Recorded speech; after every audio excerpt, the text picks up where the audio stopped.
2019 मध्ये विश्वासम नावाचा एक तामिळ चित्रपट आला होता, जो हिंदी डब झाल्यानंतर मराठी आणि हिंदी पट्ट्यात अनेकांनी पाहिला। त्यात मिशा पिळत डोक्यावर पांढरे केस असलेला एक हिरो एंट्री घेतो। हा सीन खतरनाक व्हायरल झाला होता। त्याआधीही या पांढऱ्या केसाचा हिरो म्हणून वेदालम, विवेगम आणि वीरम या हिंदी डब झालेल्या चित्रपटात अनेकांनी त्याला पाहिलं होतं। त्याचं नाव अजित कुमार, जो तामिळ लोकांसाठी रियल थाला आहे।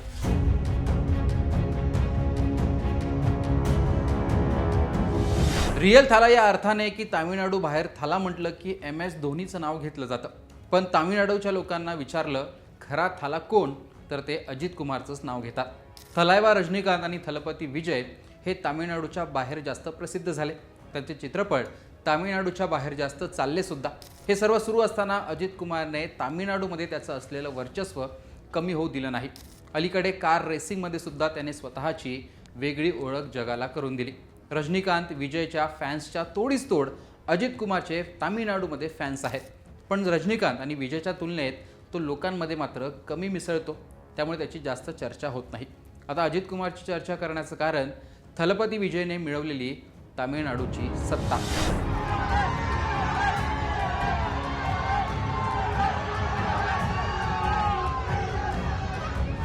सध्या सोशल मीडियावर एकाच नावाची चर्चा होते, ते म्हणजे चंद्रशेखर जोसेफ विजय, म्हणजे थलपती विजय। अभिनेता असलेल्या विजयचे करोडो फॅन्स आहेत, जे आता त्याचे मतदार झालेत आणि त्याच 35% मतदारांच्या जीवावर तो तामिळनाडूचा मुख्यमंत्री होण्याच्या मार्गावर आहे। तामिळनाडूचा जर विचार केला तर 1969 पासून जेव्हा करुणानिधी पहिल्यांदा मुख्यमंत्री झाले, तेव्हापासूनच राजकारण आणि सिनेमा यांचा संबंध राहिलेला आहे। करुणानिधी, MGR, जानकी, जयललिता हे 4 मुख्यमंत्री आलटून पालटून तामिळनाडूने बघितले, जे सिनेमाशी संबंधित होते। करुणानिधी हे स्क्रिप्ट रायटर, गीतकार, लेखक होते, तर MGR, जानकी आणि जयललिता हे पडद्यावरचे कलाकार होते। मधल्या काळात रजनीकांत राजकारणात येणार अशी चर्चा झाली होती, पण रजनीकांत यांना कळलं की आता उशीर झालाय। वयोमानामुळे त्यांनी माघार घेतली। कमल हसन राजकारणात आले, पण पुरते फ्लॉप गेले। जे तामिळनाडूचं राजकारण सिनेमाभोवती फिरतं, त्यात आता केवळ थलपती विजय हे एकमेव नाव आणि चेहरा उरलेला आहे। माजी मुख्यमंत्री स्टॅलिन हे 73 वर्षांचे झालेत, त्यामुळे भविष्यात विजयला टक्कर देणारा कोण हा प्रश्न साहजिकच उपस्थित होणार आणि त्याची चर्चाही होणारच आहे। MGR विरुद्ध शिवाजी गणेशन, रजनीकांत विरुद्ध कमल हसन आणि आता थलपती विजय विरुद्ध अजित कुमार। तामिळ सिनेमाचा विचार केला तर हे त्या काळचे एकमेकांचे प्रतिस्पर्धी। तामिळ प्रेक्षक हे त्या काळात त्यांच्यात विभागले जायचे। सध्या रजनीकांत आणि कमल हसन दोघांनीही 70 ओलांडलेली आहे, त्यामुळे गेल्या काही वर्षात खरी स्पर्धा आणि तुलना रंगायची ती विजय आणि अजित कुमार यांच्यात। तसे दोघे एकमेकांचे चांगले मित्र आहेत, पण प्रेक्षकांनी स्पर्धा सुरू केली की चर्चा तर होणारच।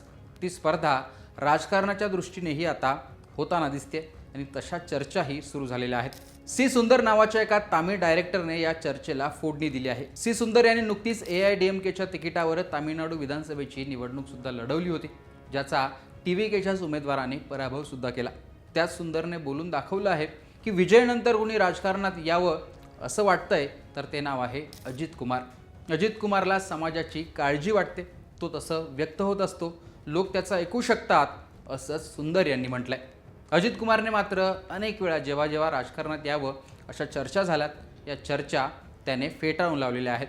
त्यामुळे अजित कुमारने राजकारणात यावं ही चर्चा आता सुद्धा रंगते। ही चर्चा पहिल्यांदा काही रंगलेली नाहीये। याआधीही म्हणजेच विजय राजकारणात येण्याआधीही एकदा चर्चा झाली होती की जयललिता यांच्यानंतर अण्णाद्रमुक या पक्षाची कमान अजित कुमारने सांभाळावी, अशी खुद्द जयललिता यांची इच्छा होती, अशी जोरदार चर्चा तामिळनाडूमध्ये रंगली होती।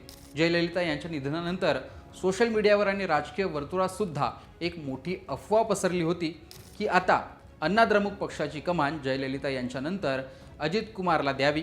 अजित कुमारला राजकीय वारस म्हणून त्यांनी निवडलेला आहे आणि तोच पुढे अण्णाद्रमुक हा पक्ष सांभाळणार आहे।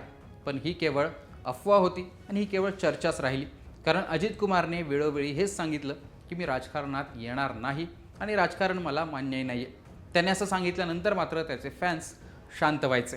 मात्र तामिळनाडूची सध्याची राजकीय परिस्थिती आणि लोकांमध्ये प्रसिद्ध असलेल्या चेहऱ्यांचा विचार करता अजित कुमार जर भविष्यात राजकारणात आलाच तर तो विजयला टक्कर देऊ शकतो असं मात्र म्हणता येईल, कारण सध्याच्या विजयच्या समवयीन असलेला अजित कुमार हा एकमेव चेहरा आहे, हे एकमेव नाव आहे जो स्वभावाने आणि विचारांनी सुद्धा लोकांना आवडतो। आणि प्रसिद्ध सुद्धा आहे. राजकारणाचा विचार केला तर विजय सुद्धा पक्ष स्थापन करण्याच्या अगदी 1 वर्ष आधीपर्यंत आपण राजकारणात येणार नाही असंच सांगत होता. पण सत्तेतल्या द्रमुक पक्षावर असलेली नाराजी आणि चेहरा नसलेला विरोधक म्हणजे अण्णा द्रमुक अशा वातावरणात विजयने संधी हेरली होती आणि यशही मिळवलं. या आधीच्या MGR आणि NTR यांच्यासोबत विजयची तुलना देखील होती, पण MGR आणि NTR यांनी तेव्हा स्पष्ट बहुमत मिळवलं होतं. आता विजयला काठावरच राहावं लागत असल्याने त्याच्यावर काही प्रमाणात का होईना दबाव हा असणार आहे. तामिळनाडूचा इतिहास राहिलाय की 5-5 वर्षाला सत्ता बदलली गेली.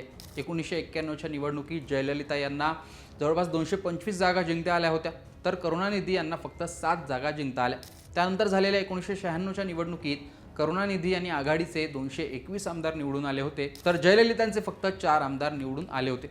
त्यामुळे तामिळनाडूचे लोक डोक्यावरही घेतात आणि डोक्यावरून खालीही आपटतात, हा इतिहास आहे.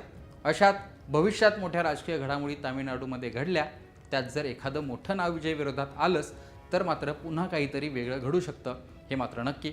आणि जेव्हा विजय विरोधात एखादं नाव येईल अशी चर्चा होते, तेव्हा त्यात अजित कुमार हे नाव जाणून बुजून म्हणा किंवा प्रकर्षाने घेतलं जातं, हे मात्र नक्की. त्यामुळे एकूणच विजयने तामिळनाडूमध्ये मिळवलेला हा विजय आणि त्याच्या विरोधात अजित कुमारचं येत असलेलं हे नाव याविषयी तुमचं मत कमेंट बॉक्समध्ये सांगा.